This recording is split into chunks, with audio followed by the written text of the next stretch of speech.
For today's video, we have the round 16 review for Supercoach 2021. Not our best week.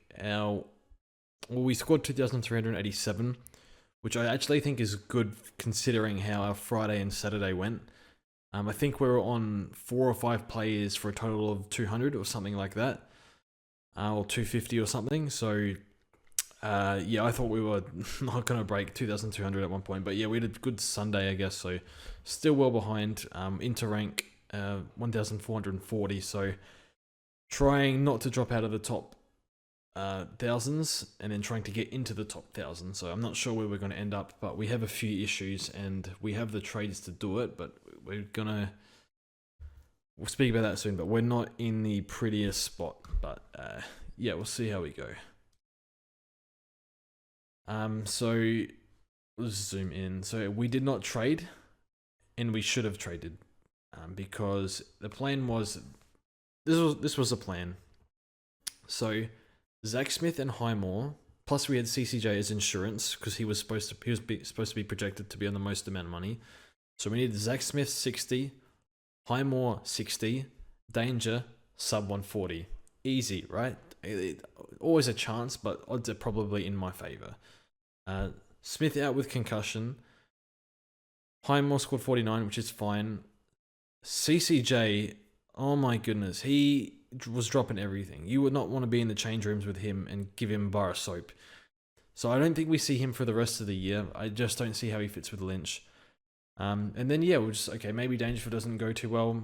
Danger's like best score in what, 2-3 years. So scores 180. So yep, it was just a catastrophe. And then on top of that, we'll get to this man soon, who's now at M8, and we blew our vice captain on. So we'll get to the trades bit soon. But yes, a few things to think about, and we only have 4 left, but we have 7 weeks left. So kind of the home stretch, but we'll see how we go. Our defense was quite good. So led solid as always. Whitfield was a little bit down. I sort of was tuning in and out of this match, and I just never saw Whitfield. I don't know where he was, but I was like, is he subbed or something? Because I didn't see him for a long time, so I don't know what happened there, but that's fine. Jake Lloyd 93. So his time on ground was in the 60s, and I'm just thinking he did cop some sort of knock or injury in round 13, and the last 2 weeks he just hasn't been himself. So still not scoring terribly, but something might be off, especially with time on ground. But yeah, it's Jake Lloyd. He'll get up for every game, hopefully. Yeah, probably fine. I'm not saying he's injured. I'm just something I noticed in round 13 that he was pretty sore. May we got for 400. He's actually been a huge hit for us, and we went for him at 400k because we needed to, and we needed it to work. He had the ceiling for it, and it's worked out so far. So fingers crossed he stays fit. But yeah, I think his durability's actually been good the past 2 years. So no soft tissue injuries. Yeah, he's been great. Ridley has bounced back, which is great. I think I'll pick Ridley next year as a starting pick. We'll be underpriced because of that concussion game. Jaden Shaw, actually, I was on the podcast, and I was like, well, Richmond, none of us are scoring, but, the points have to go somewhere with the Richmond players. Turns out that it's going to the other team. So at least with Hooley out, which I guess we've been, not say waiting for, but we kind of expected Hooley not to play every game. And maybe they start conceding more shots on goal. Maybe that helps Jaden Short, but I'm a little bit worried that Richmond are in. I think feels like they've given up, losing to Gold Coast, and who they lose to, someone else. The Saints, scoring 2 goals against the Saints. So a little bit worried on the team of Richmond, but Jaden Short's pretty highly owned, and it's whatever. Hooley out, definitely not. Definitely expect him to do better. Jack Steele's at M1. Definitely picking Jack Steele next year. Yeah, he's bad man. This guy here, Cam Guthrie, he's bad man, but not Jack Steele bad. Like different bad, if you know what I mean. So yeah, he's very bad man. Been unbelievable the past month.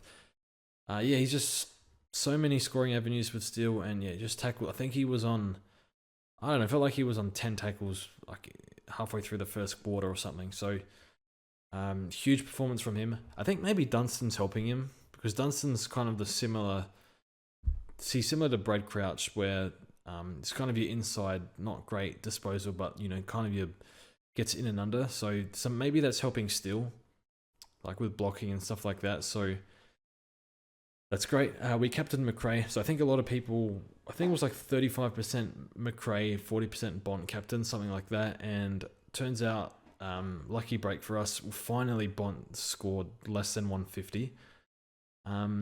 And yeah, we got McRae captain, so we got some points back there, which was nice. But yeah, we couldn't captain Bont because we didn't have him, so that's fine. But yeah, love McRae. Love watching Dog Smiths just handball in the midfield. It's just beautiful to watch.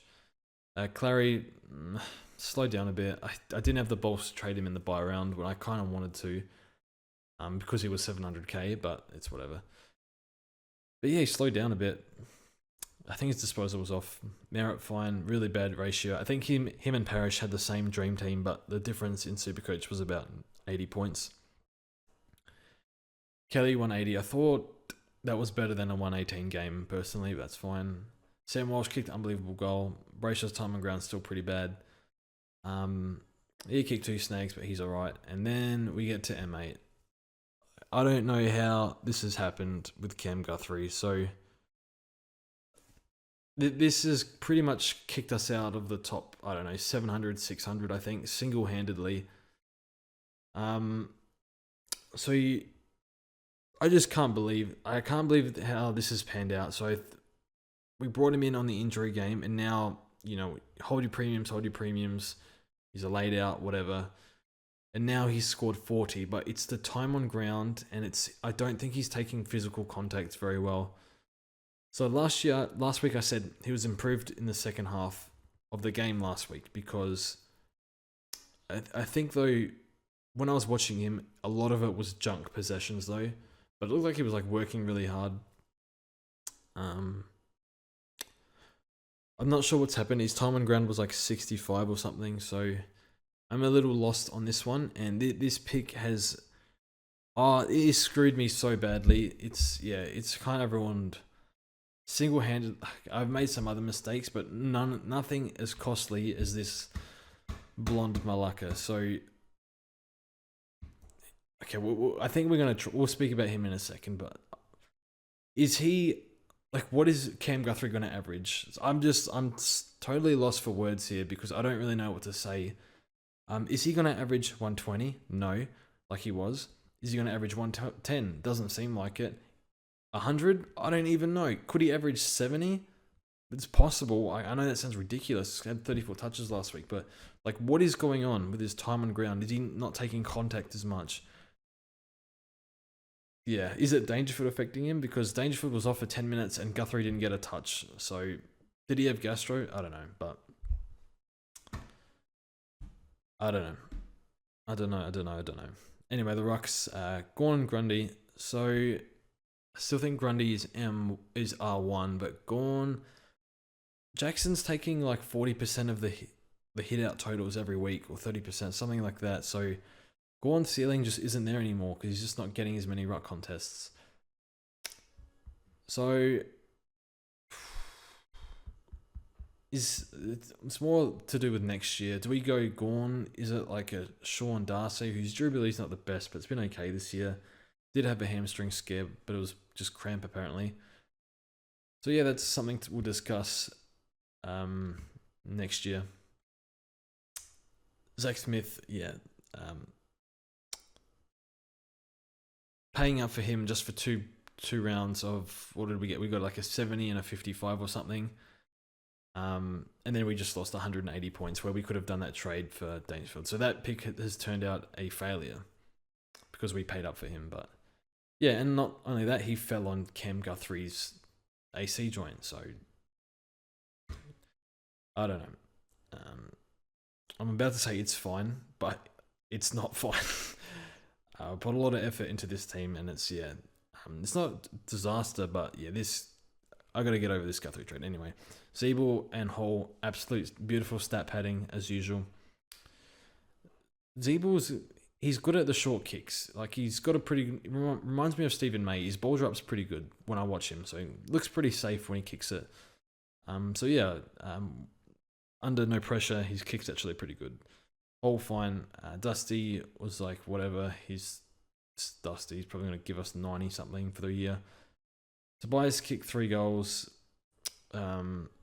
He's making me nervous, Tobias, because he's gonna hit somebody at some point, or he's gonna be a late out like he has been in the past.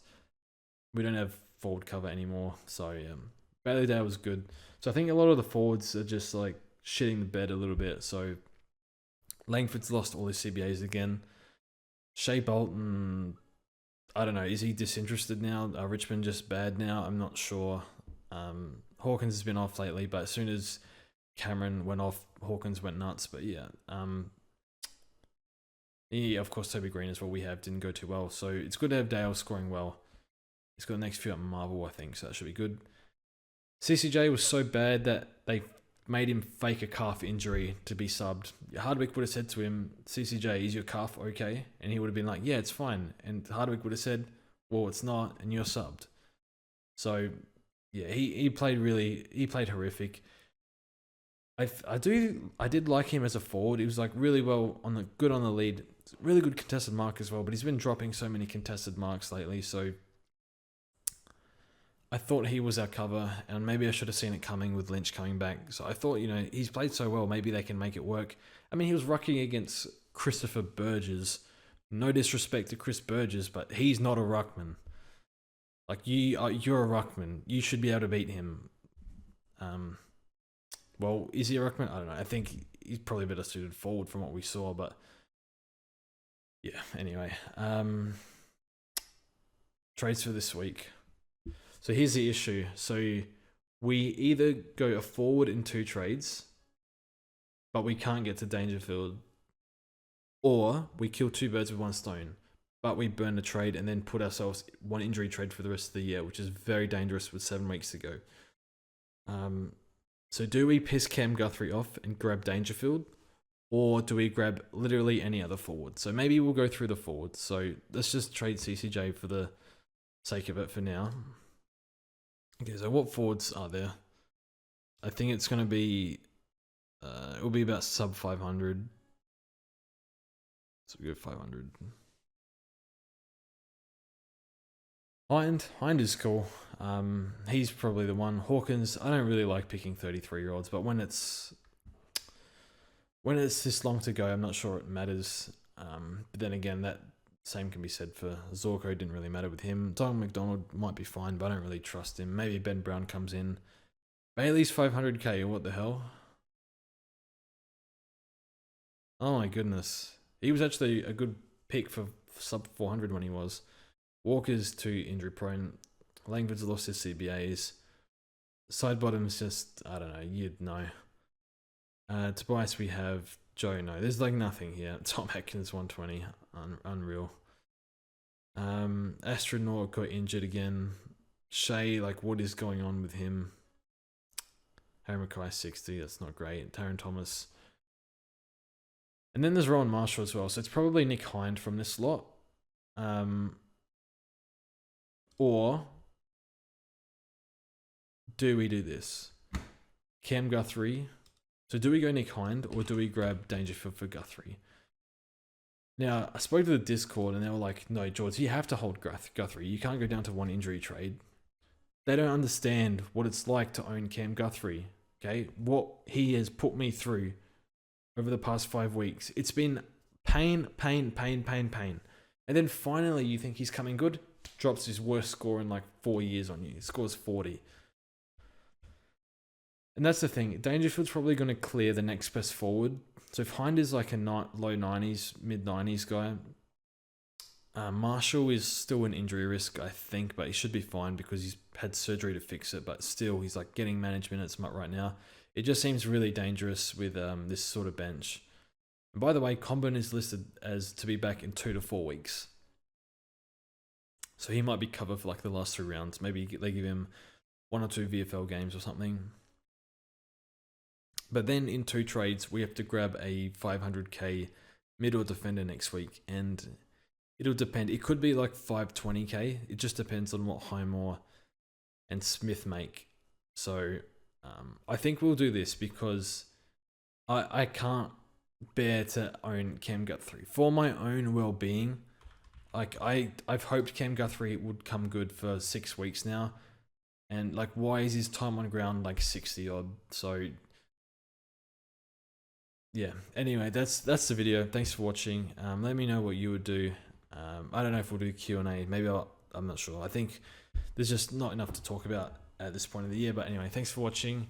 Leave a question below if you want it anyway, and I'll probably get around to it via comments, so we'll see. But anyway, thanks for watching, and we'll see you guys soon.